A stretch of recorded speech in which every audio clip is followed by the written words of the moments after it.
Every kind of society needs a reasonable power distribution, and the virtual society is no exception. Linden Lab has chosen to keep the role of a service provider to themselves and to relegate the community management task to the Second Life residents, which is established in Part 1.4 of Linden Lab Terms of Service.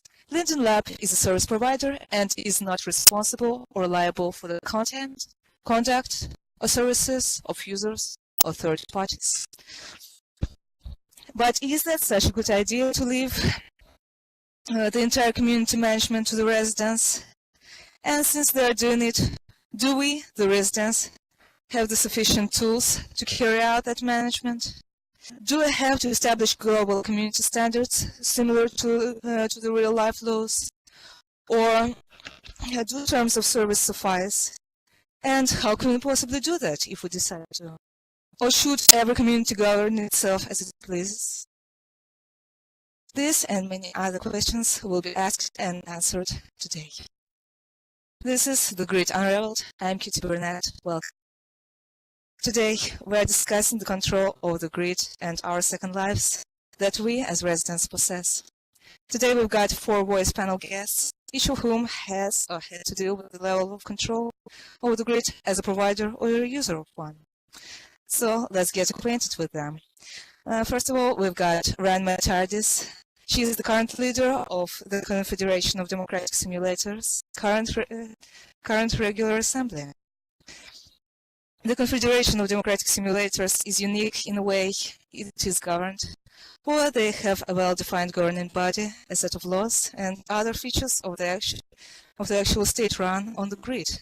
And who but a member of this community know better how easy it is to apply such features in Second Life? Ranma, welcome. Thank you. I'm very happy to be here. Thank you very much for joining us. And next, we've got Indigo Lucerne, a former lead developer at MedPA Productions, who himself knows to which extent Linden's scripting language lets us take control over the grid and our second lives. Indigo, welcome. Thank you very much for joining us. Yes, hello. Glad to be here. We'll see Right. what turned up in the discussion. Thank you. Next, we've got Letta Ponier, the English Firestorm Support Group Lead and Acting Team Manager at Firestorm, the viewer widely accepted as one of the best third-party viewers, in large part because of the range of tools provided within it. Letta, thank you very much for joining us. Thanks for having me. And finally, last but definitely not least, we've got with us Pathfinder Lester, previously known as Pathfinder Linden, a Second Life community manager at Linden Lab from 2005 to 2010. At the moment involved with virtual ability, virtual worlds best practices at education, and other Second Life communities that provide education and support to residents, including those with disabilities. Pathfinder, thank you very much for joining us. Oh, my pleasure. Thanks for having me here. This is great. All right. Now that we know who our guests are, let us begin the conversation. And let's talk a little about the general idea of managing the community from the Linden Lab side versus the managing the community from the user side. Well, I'd be happy to start the discussion. I think it's great. It sounds like we have a lot of really good perspectives here. You know, we have people involved in what's happening to residents today and what's going on with content creators. I'm Indigo. I've been a fan of MadP's work since they started doing things on the grid, and Firestorm. I mean, come on, that's just the best third-party viewer. I think that's just fantastic, fantastic tool. And you know, from my perspective, I've been in Second Life since beta, so 2002. I started using Second Life as a resident.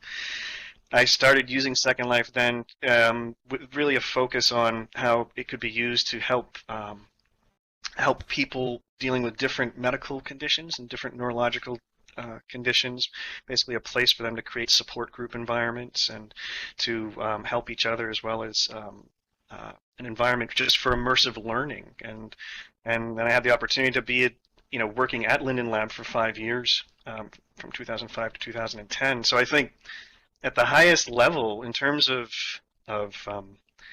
of communities in Second Life, and what is this place that we're in right here, we're really talking about a balance between the right technical tools to allow people to manage their lives in here, as well as the proper governance that is provided by the powers that be, the people who run the grid, which is Linden Lab.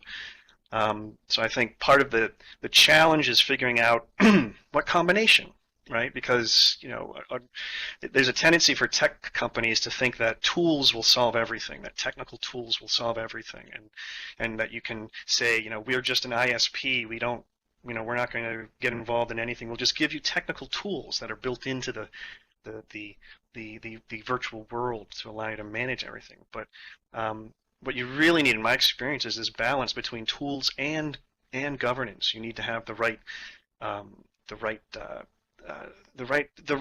laws. I mean, quote unquote laws, right, for living your life in this environment, and effective communication of what those laws are, and making sure people follow those laws as well, those rules. And I think one of the other things that's really interesting in terms of managing communities and giving people powers, and I'm looking at the Firestorm people here, thinking about them, because you folks are providing tools of your very own, right? You're providing tools that are baked into the viewer, that are completely up to you. Linden Lab has no say in what tools Firestorm is going to add, in terms of so giving people the ability to do new things, perhaps in Second Life. So I think overall the discussion will be very interesting in my opinion, if it's very clear, are we talking about technical tools? Are we talking about governance? Are we talking about tools built into the grid? Are we talking about tools built into the third-party viewers?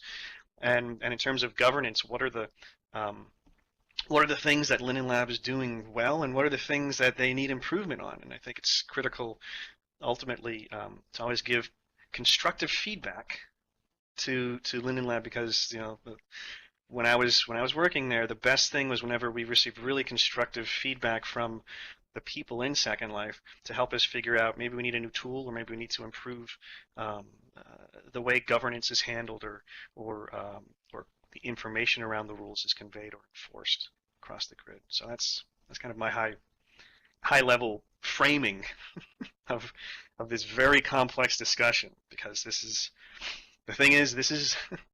is not a bulletin board. This is not a website. This is a multi-user, immersive, real-time world with people and communities. And there's no one community here. It's a very complicated environment, so there's no easy answers. They're just going to always be complex, and we have to work through all that, I think. Mm-hmm. Yeah, absolutely. Now, one thing that you mentioned was about Linden Lab not having a say over what we can put into the viewer. They have a little bit of a say. We have to. You guys can't build CopyBot into there, right? Yeah, no. I know that. Well, we also have to comply with the shared experience guidelines. Which, that's true. So for those who are not familiar, the one main limitation, besides copybotting and such, that our developers have to comply with is we can't have anything in the viewer that will cause everybody on Firestorm to see the world in a way different from what those who are not on our viewer are seeing. So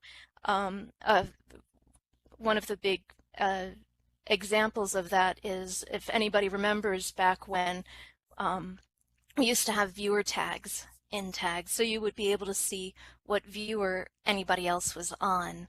That was something that we had that I think some other third-party viewers picked up, but it's not something that Linden Lab wanted, and it's not something that they wanted us to have either. So the shared experience rules kind of, if I recall correctly, actually came out of that. So we had to take that out of the viewer because it was putting users of the official viewer at a disadvantage. It was actually sometimes being used to harass people who are on the official viewer because that was in some ways a kind of, you know, I guess people who are on cool and not literally cool VL, but you know, although they might have been, but the cool and funky third-party viewers might think that the official viewer was the square one and would find that to be a reason to harass their users. So Was that the reason? I'm really curious. What was the yeah. reason? So people thought you'd make fun of people who were using different viewers, like, ha ha, you're using. We were told that the Lindens had tested that by using alts and going into locations using the official viewer and Mm. experiencing that kind of harassment. So it actually did take place. It would be impossible to guess how widespread it actually was, but certainly people were making judgments about you know, each other based on what viewer they saw each other using. So that was one example of shared experience. So aside from that, we do have quite a bit of control over what our developers can put into the viewer. You know, anything having to do with UI is fair game. Hannah asks whether they were embarrassed by Phoenix coming up with parcel windlight. That was a factor that also has, you know, is part of shared experience, but interestingly, they have allowed us to grandfather parcel windlight in. So word of explanation for anyone who's unfamiliar with that,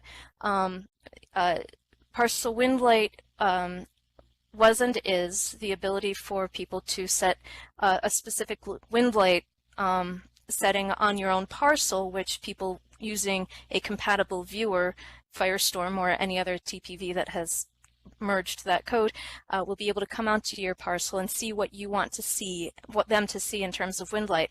Now, Linden Lab has developed region windlight since then, but they have not developed a parcel windlight that that has replaced our version of parcel windlight. So it's still in the viewer, but on condition that if they develop it themselves, that we'll take our version out and use theirs. So eventually we'll have to use theirs, but for the time being, that has actually been a feature that certainly does apply under the shared experience rules, but we've actually been able to keep. Well, I'm a big fan of all of that windlight stuff. That's just, yeah. Yeah. Skies The just other, look so much more interesting. Yeah. To be able to share yeah. that, to be able to share your settings with other people. I mean, that was because I was still at the lab when we had windlight settings, and it was just local. Like you could change your own settings, but no one else could see anything. You know, you couldn't share the settings on a parcel or anything like that. So I always loved that feature when it was enabled by you guys. Yeah. Well, the other one that the other one that we had first, in a sense, but then Linden Lab actually did better, was the precursor to avatar physics. So when we had boob bounce, but Linden Labs avatar physics has been so much better that we have no problem saying goodbye to that. Well, isn't that a I mean, one of the interesting things thinking about tools to empower residents, right? I mean, one of the things that you guys can do because you're much more agile in terms of experimenting with new features and things, is you can kind of say, "Hey, look at this thing that we've done," and it's kind of like throwing down the gauntlet to Linden Lab and basically saying, "Hey, you guys do it better. You know, this is a great Yeah. feature. You know, build it into your code, make it better. You know, as opposed to just a viewer thing. Build this into the code of the grid." Um, so I think that's an opportunity that all the third-party viewer folks have is to I think it's a good thing if it inspires the powers that be of running the grid to incorporate that code into the very DNA of the grid itself. So I think that's a good Yeah, thing. it's yeah, that has happened a few times that we've had something that that Linden Lab liked and was able to incorporate or even improve on. Although that, not the entire viewer, because we've still got plenty that they don't use. But yeah, one other topic that Pathfinder brought up that I'd like to branch off from was now I don't even remember what exactly you said about it, but it made me think of accessibility features, which are something that we've tried to incorporate into Firestorm. There's always a long way to go for people with auditory or visual impairments, but I don't think you can get bigger text on any viewer than you can on Firestorm at the moment. And that's one of those areas of development that having resident fueled viewer development gives us the opportunity to find out from the user base what kind of tools will make their second lives easier or more enjoyable. And that's one of the areas that we'd love to do as well as we can in and get feedback on. Oh, that's great. I would like to ask you something about like the viewer and how much Linden Lab enables you to add tools, because in a way you're limited with the end code. For example, the people can manage their groups or their land only so much, like if we assume that there are global administrators who have the power of over any land around the grid. Would they have to have a separate viewer, or would you be able to add that ability to the current viewer just grayed out for normal residents, if you know what I mean? Welcome back, Ranma. Yeah, thank you. I got my microphone working again. All right.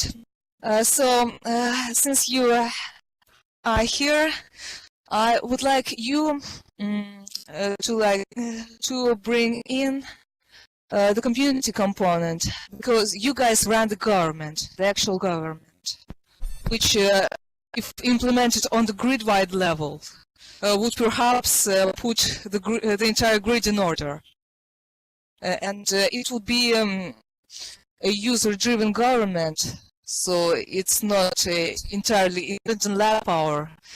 Do you think that would work? And later, would it be possible to implement on the viewer side? I think it'd be very difficult to have a grid-wide government. First of all, Second Life advertises this as a place that you can do what you wish to do. So you have activity on Second Life that goes from complete anarchy to the rather orderly confederation of democratic simulators. The Confederation of Democratic Simulators came about to put order onto what was going to complete disorder of the mainland. What KT was starting to say was something about government and the types of, I suppose, laws or conventions for people visiting certain land areas, continents, or the entire republic, right? And how you handle this, or how the residents kind of self-moderate when needed. I can talk about the Confederation of Democratic Simulators. We have laws, we have a constitution. These laws actually make things, well, for people can know what to expect. I am the leader of the representational assembly, so we actually make the laws. I see Lilith Ivory's here. She is on our Science Council, which interprets the laws. And another member of CDS, Han, is another member of the Representational Assembly. The thing is that we bring an order out of confusion. What happened on the mainland is that all sorts of things could be seen in the old days. I joined in 2005, so I'm about 11 years old, Second Life. So I'd be interested in hearing about how having a democracy in Second Life has enhanced the experience of the residents who live on your Sims. It allows all the citizens to have a voice in our government. During our meetings, we have something called Citizens' Concerns. This gives everybody an equal chance to say what they like to have done. The members of the Representational Assembly represent the people, citizens of the CDS, or Confederation of Democratic Simulators. We want to have the best possible common experience, while at the same time not having something that's anarchy, so majority rules. Okay, I just wanted to say 2 points really quickly. It would be quicker for me to speak them than to write them. First off, with apologies to Ranma. The CDS was started in 2004 as a way to kind of revitalize the snow sims. Linden, I believe it was, Pathfinder probably knows better than I do, had a contest. Ulrika Zugswang and Kendra Bancroft won that, and to revitalize it, they figured instead of just rejuvenating the sim, why not take it further and try to apply governance to Second Life. 12 years later, through a lot of reforms and such, we are still basically doing their same thing, seeing how far we can take self-rule in Second Life in virtual worlds. The other thing I wanted to cover is simply that I think that by having the least amount of interference from Linden Lab, that allows us the greater number of opportunities to have different forms of government, from the wastelands to the CDS. I apologize for talking over. I'm going to be quiet now. Thank you. Okay, maybe I misunderstood the question. We began in 2004 as Naltenberg, a single sim. This was, of course, done after the government on the mainland, which is, you can still see as Infoport. All right, Pathfinder, did you want to comment on that? Yeah, sure. I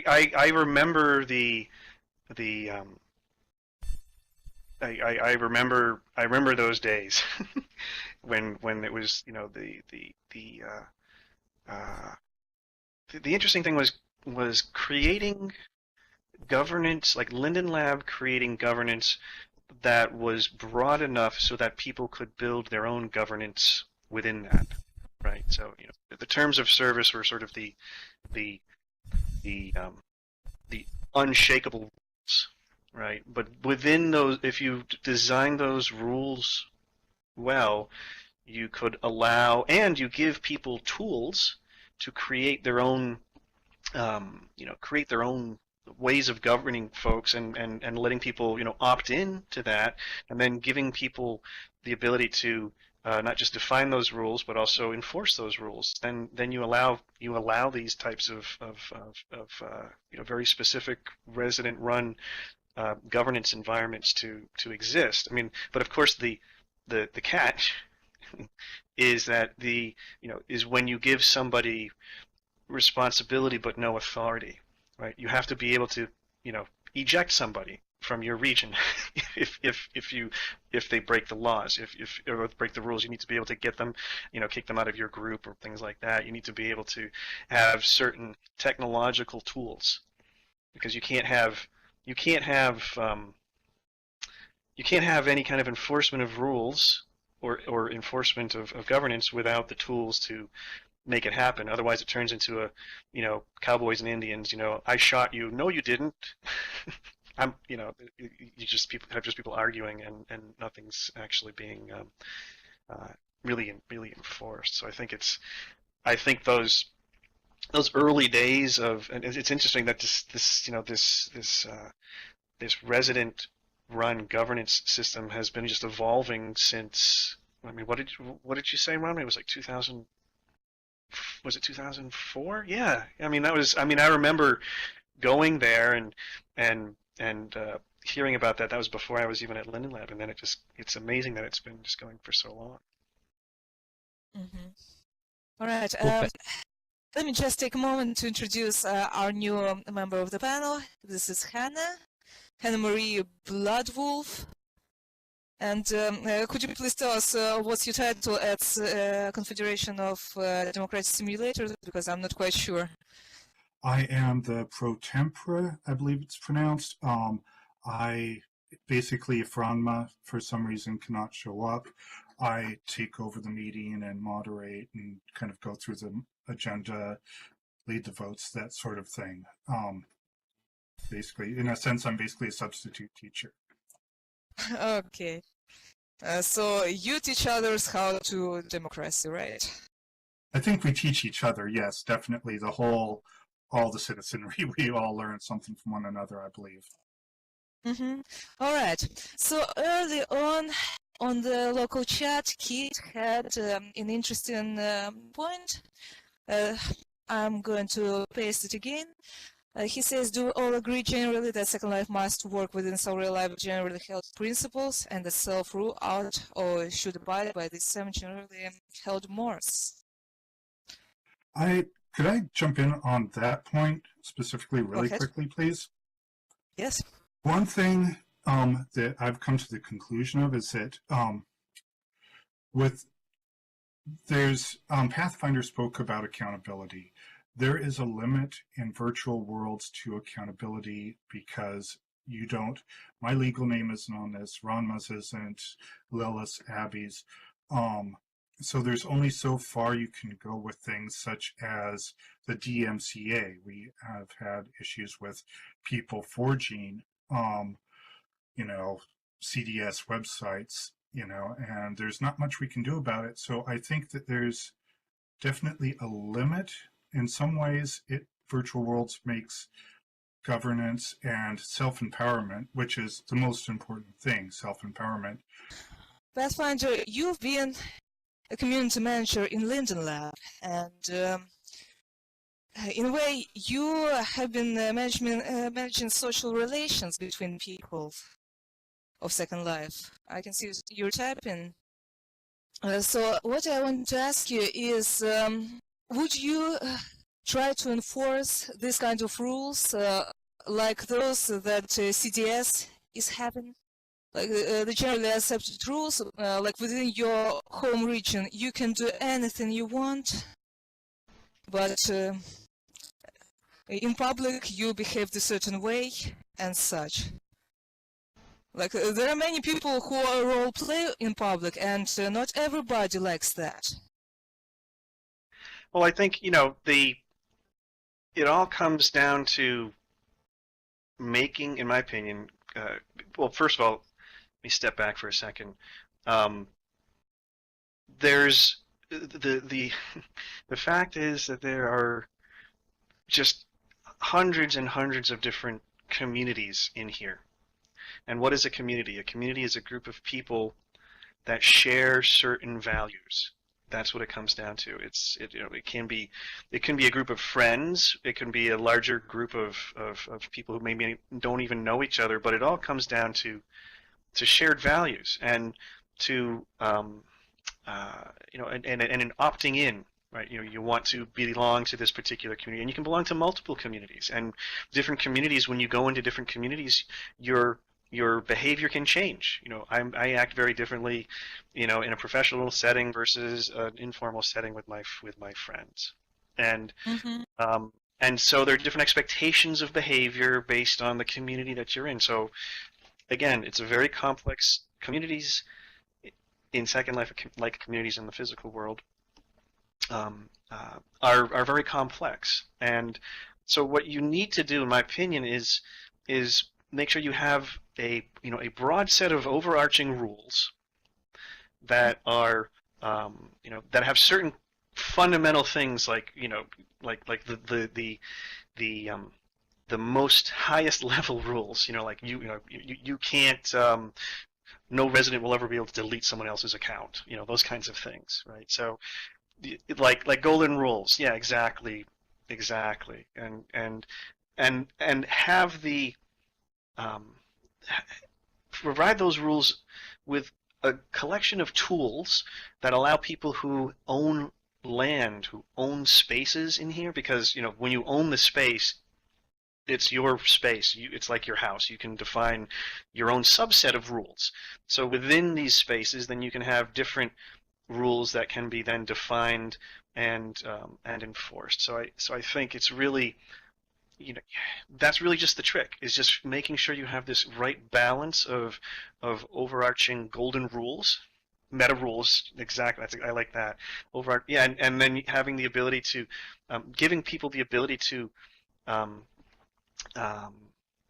manage these subcommunities and have and have the ability to enforce those rules, because it really comes down to rules are pointless if you can break them and there's no consequence, right? So you have to have the ability to enforce the rules, and I think to be honest, I think Linden Labs done a pretty good job so far in providing the tools to allow people to manage these sub-communities. I mean, I remember when I was on the community development team, and we were trying to always think of ways to make sure that people had the ability to create and cultivate all of these different communities, because there is no one community in Second Life. There's the fact that everyone's in this environment, sure, like we're all on planet Earth, we all belong to the community of planet Earth, but there are so many sub-communities, and people move between these different communities. You need to really give people the ability to create these and cultivate these sub-communities, and I think over time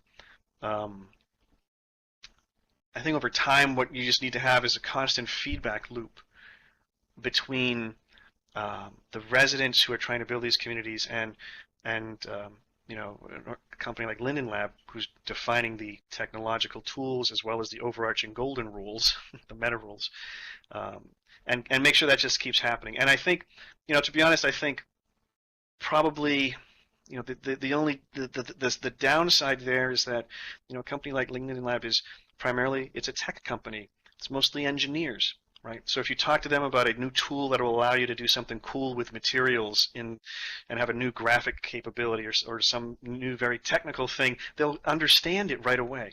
But if you start talking about social management, if you start talking about the softer sciences of social networking and communities of practice and things like that, it's harder to, I think, engage people who are straight up engineers, right? So the social aspects, trying to help people develop tools to enable more social functionality, I guess that's what I'm trying to say. I'm trying to think of a good example. Actually, I just thought of a good example. When I started at Linden Lab, when people were doing private chat to each other, you never knew when the other person was typing something, right? And I said, do you know how bad this is? And they're like, what do you mean? It's just like, you're just sending a message back and forth. I'm like, no, when people are having a private chat, the conversation, the social flow of information back and forth will be seriously messed up if the other because you'll talk over each other. If you see the other person typing, you stop, right? And the engineers were like, huh, okay. Never really, and I explained it, I said, this is how, I said, this has been a proven, this is a proven thing, right, in terms of human communication. And so that sort of softer social problem was quickly solved by the engineers who said, okay, we can just add, you see the other person typing. So that's like one little thing in Second Life that I'm kind of proud that I was like, I fought for that. And it was Well funny done. because they didn't think of that as a technologically important thing. They're like, well, we're fixing this rendering thing, whatever. I'm like, no, you don't understand. This is for talking in private back and forth. So it's and it was specifically in private chat. You could always see in public chat when other people are typing and face to face, but when you're doing an IM to each other, you couldn't see the other person. You couldn't see that little typing message. So I think that's an example. You really need to kind of make your case, I think, a little bit stronger around tools that will enhance the social aspects of Second Life. And for the discussion here, those social aspects include things like tools that will help you govern people within your own community. So just I really was make- giggling when you brought up that feature because in more recent years, TPVs have made it so that you can hide your is typing text in. I've noticed that. And I gotta say, I hate it when people are when people do that. Yeah. Because I not necessarily because I don't want to talk over them, because I don't know if they've gone AFK or not. I don't know if we're still having this conversation. So, Yeah. I don't think Firestorm has it, but I don't think we were the first. I think we got it from somebody else. Yeah. Yeah, absolutely. That's a great point because, this brings us to the discussion about how much control do we really have to give residents so they do not misuse it or abuse it. Well, Yeah, go ahead. Oh, well, I think that that the small number of rules that Linden Lab has given us and the tools that we have in viewers tend to be more defensive than regulatory, if that makes sense. So they're there so that we can stop other people from bothering us, rather than to make people perform or behave in a particular way, aside from, not being jerks to each other. So we've got estate tools so that we can limit or minimize griefing on our own property or in our own groups. And we've got community standards that we can look to justify whatever kind of abuse reports we feel justified in making. But that's very different from any kind of rules and guidelines that are imposed from above, for instance, in a game. But at the same time, we can develop those for ourselves if we want to create games within the grand world of Second Life. That's or role-playing communities, and so I just, of course, you don't want to indiscriminate regulating in public. Well, that's going to depend on what purpose you're trying to establish in the realm that you have control over. I think that the more regulation you have within your area, you can slip into from just preventing griefing from taking place into policing your own little state, into these are good questions, and I'm rambling, so I'll just hush up. Oh, No, I that's don't all think right. you're rambling. You're not rambling. This is a very fuzzy science. The combination of science and art of how do you foster communities. You know, I mean, it's such a complex, nuanced thing, and it's not solved just by tools. It's also solved by creating good rules. You know, and that's really hard. It's really hard. You know, when you say harassing, how do you define harassing? When you talk about, you know, regulating, what exactly does that mean? You know, and it's about language. You know, it all comes down to the complicated and fuzzy, you know, linguistics around how do you define words. And usually where you get into trouble is when you use a word and you don't clearly define it, because the only thing worse than not knowing what a word means is when it means two different things to two different people. And when someone says, you know, you're harassing me, and the other person says, no, I'm not, and it's because they have two different definitions.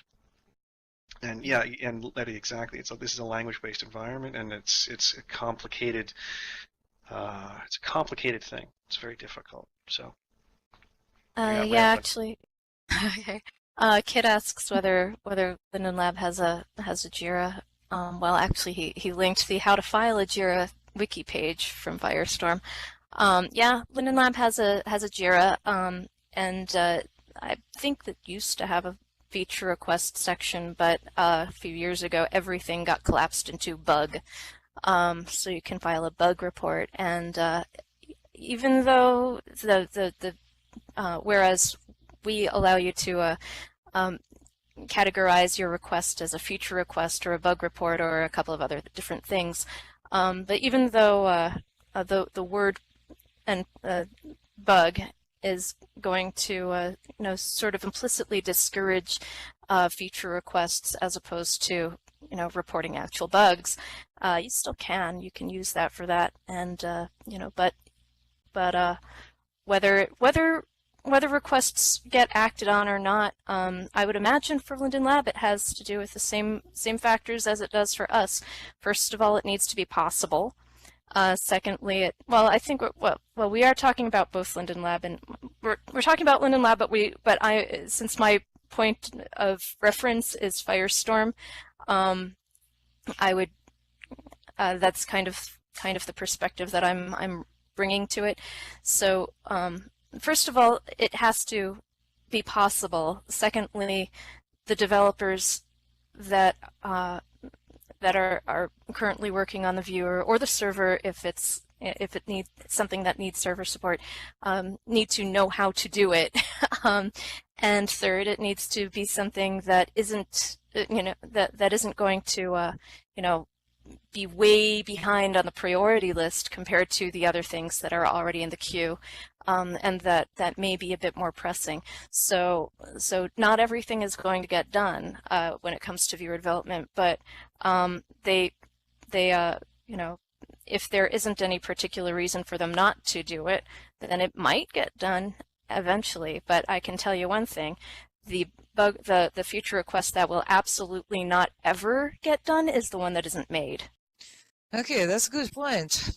And I'm looking at the chat, and people are talking about the issue of filing reports for Linden Lab, which makes me think, shouldn't these be public? Because Linden Lab reserves the right to not give you the reason why you have got punished for something like a 3-day ban or other things, or a lifetime ban. They can just ban you and not provide the reason. Shouldn't that be public? Shouldn't we have a public card, or like the precedent right? I'm not sure if I pronounced that word correctly. I mean, like case-to-case, on the case-to-case basis, decisions. For example, from what I know, CDS has a public court. Am I correct? Well, actually, it is our Science Council, which acts sort of like a court to monitor the rules. For a brief while, we actually did have a legal system, but as part of our growth as a community, we decided to rescind it. As soon as it got too big to manage in the court, you have decided to disband it. Have I got it correctly? Well, yes. What happened is these functions went back to our Science Council, which acts as a court. Let's say we have a dispute between two citizens of our community. They could bring all the facts together, witnesses, so that there would be an amicable solution between the two citizens. Well, nevertheless, what I'm talking about is there are certain rules that can be broken, and of course, the resident that breaks the rules should be punished. But in real life, when you get the court decision, when you get punished, like with a fine or go to jail, you know what you go to jail for. You know what you are fined for. I'm sorry. I just want to. I think there's some confusion. I don't remember the court. That was before my time. I've only been a part of the Confederation for 2 years.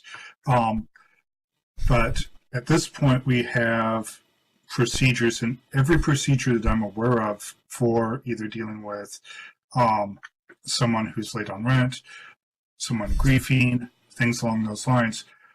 Logs are kept, chat logs are kept, and the person who the complaint is being made against can speak to the scientific council, and all of those things will be reviewed. They may or may not be public, but the person who is on trial, so to speak, does have access to them. So there is due process. Maybe we can get Lilith to speak here or to type here. She is the head, the dean of the scientific council. If you could, Lilith. We still have a kind of court, and we have a system so any citizen can file, or even non-citizens can file a petition to the scientific council and have act on it. They have to. It can be even either a dispute between two citizens, or a citizen file a complaint against some government action. And we have to publish it on the forum, on our forum, and publish it in Word, that this petition has been filed, and then we sit together, all 5 or 6 scientific council members, and first we try to mediate and find a solution. And only in very rare cases, 2 times in 11 years, since 2004, we had to ban a citizen for acting against our rules and also acting against the TOS from Linden Lab, which is part of our constitution. Do you have the jury duty or something? Yes, we sit on kinda on court. I hate this word, and because we are not really judges, but we do, and we try to solve disputes. If someone thinks someone else has broken a law, we try to figure out if that is true, and if it is true, the person doesn't go to prison because we don't have one, but have to undo his actions, or but it really nearly never happens. In the worst cases, we decide if somebody is banned legally or not, or if someone has to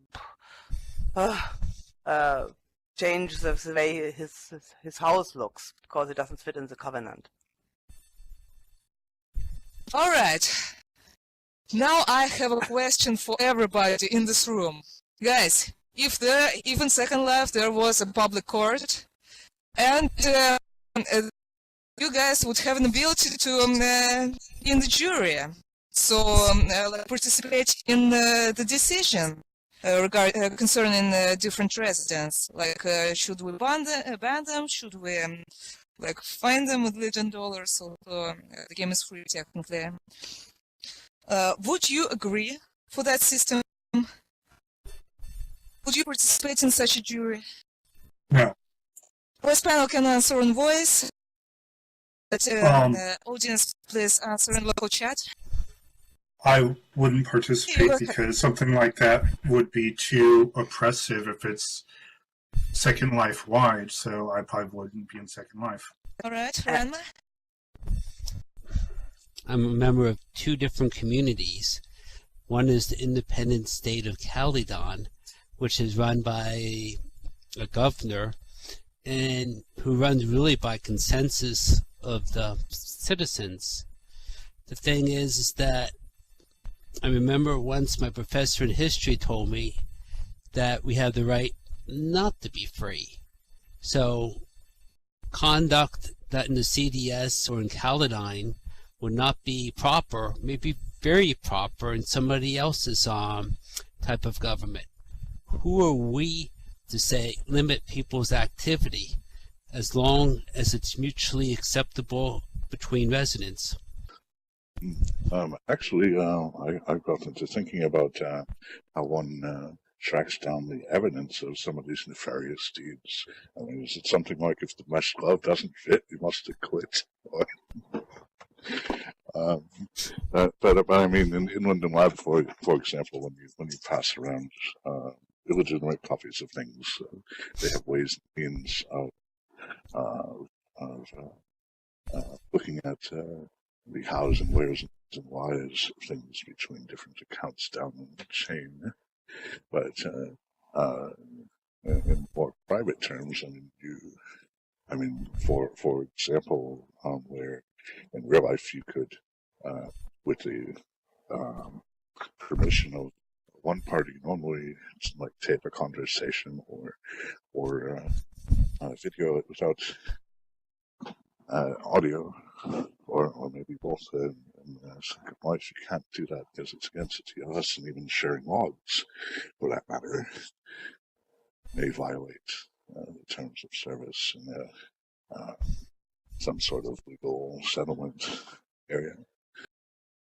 Oh, and that brings to mind likewise something interesting as far as individual identity in Second Life, where you have no real way to prove that you happen to be the same as the entity that is either the owner or primary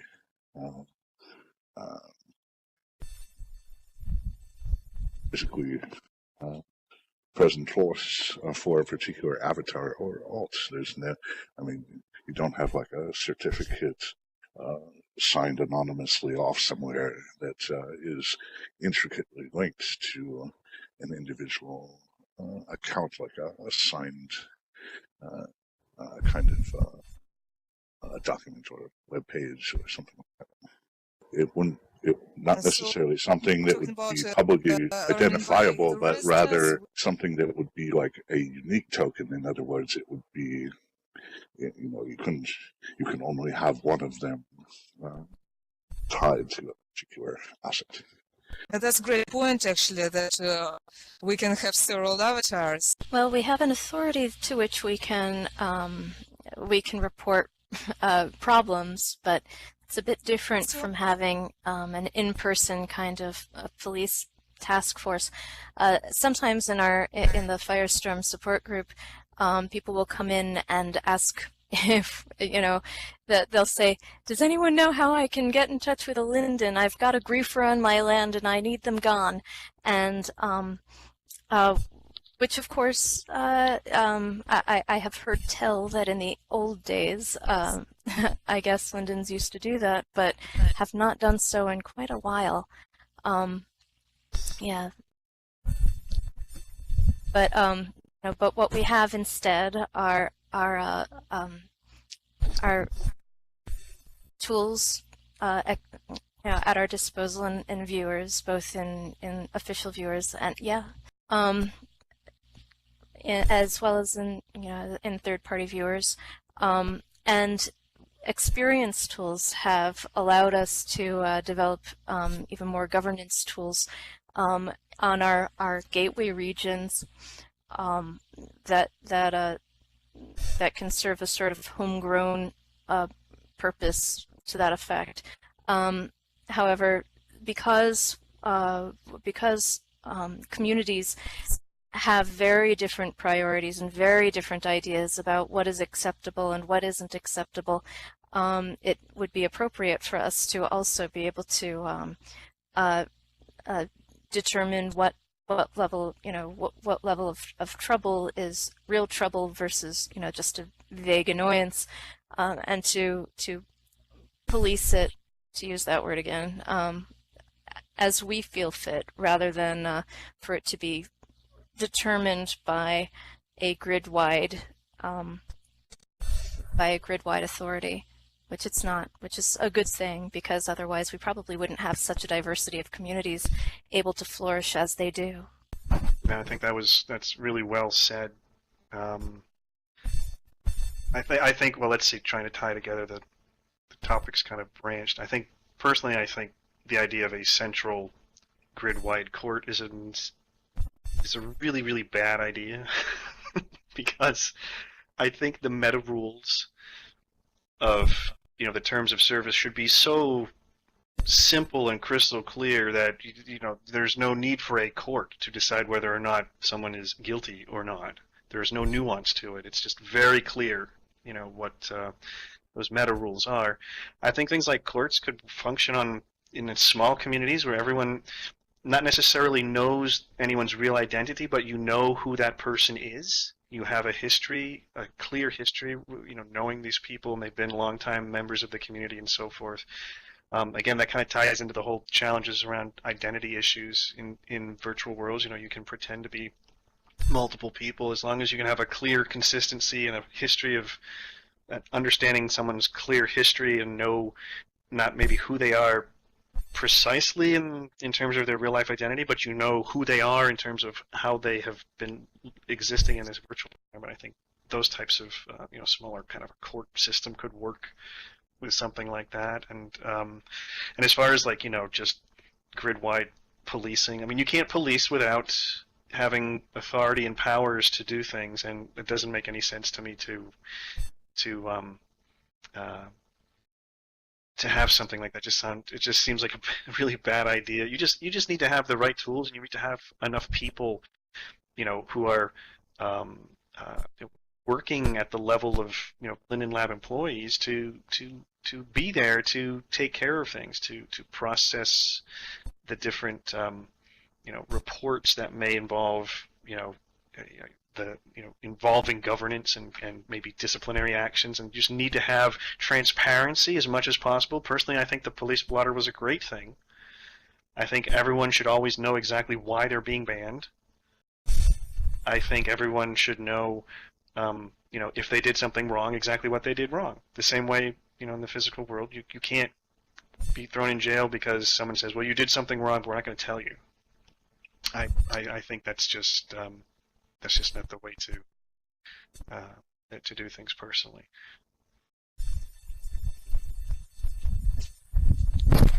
And Nick, that's a good point. You have citizens of communities, and you have people who haven't been around long enough to become really part of that community. And I think that really is something you have to really be clear on in virtual environments, because it's all about what you've done in this environment and the interactions you've had. No one cares about your real life identity or where you live or anything about your real life identity. All that matters is a clear history of what you've done in this environment, how you've treated other people, how you've interacted with other people, and that's your reputation. And that's such a precious thing in a virtual environment. That is so precious.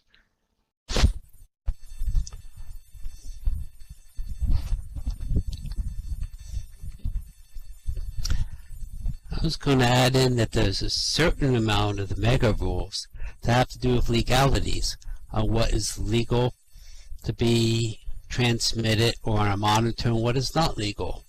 This varies among the different nations, so imagine that's a big problem for Linden Labs. Well, there are some things that are prohibited in SL because they're illegal, and there are some that are prohibited in SL because they reflect real life legality, and they're slightly different things. Of course there's intellectual property violations are probably the most obvious of things that actually do take place in SL, and can't are not supposed to happen because they are legal in real life when done in Second Life. Whereas there are other things like, random griefer comes into your parcel and sets fire to everything. Well, that's not real arson. That's just griefing. It's not, nothing that you actually own is being damaged in the process. It's just, kind of disturbing, and then you boot them, and then it's over. So, but it's still prohibited because it's a form of harassment. So there is some crossover, but it's not always one-to-one. Yeah, it gets fuzzy. It's funny. I mean, I remember once there were some griefing issues where people were setting themselves on fire and just running through crowds of people, and someone said, this was back in the day when residents actually used to, when Linden used to go to like deal with griefing things on the ground, yeah, I'll teleport over there. And I remember I was in a situation like that, and I saw these people on fire running. Yeah, I mean, Abby, Rose, at some point I was like, this is almost performance art, but at the same time, it was like, people on the mainland were having some kind of an event, and these people were setting themselves on fire and running through the crowds, and people are saying, they're burning me. It's, and it's like, well, actually, no. And you could argue that that's just an outfit that they're wearing because it's not real flames. But there's this interesting thing that happens where, this world is so real. This environment is a real space. It's a real place. And so you end up, it feels like you're, people say this, it feels like they're burning me. It's like, well, at some point you have to try to look as, with a dispassionate eye exactly what's happening. At the same time, realizing that people's feelings are real. People, if you feel a certain way, that's a real thing. And it's tricky though finding the balance. But I had to, I just had to laugh when people are like, it was one of my first experiences dealing with, that fuzzy line between griefers and people who are just doing kind of performance art. And I'm like, well, it's actually kind of neat. They're all on fire and they're running like a herd of flaming avatars through this this entire thing. But it comes down, Kit, you make a good point. It comes down to good manners, and that's really the golden rule applies. It's all the stuff that you kind of learn in kindergarten. Like, you just don't do that. Those are good things to follow. And yeah, true, they're not a universal, but it's fuzzy. It's always fuzzy.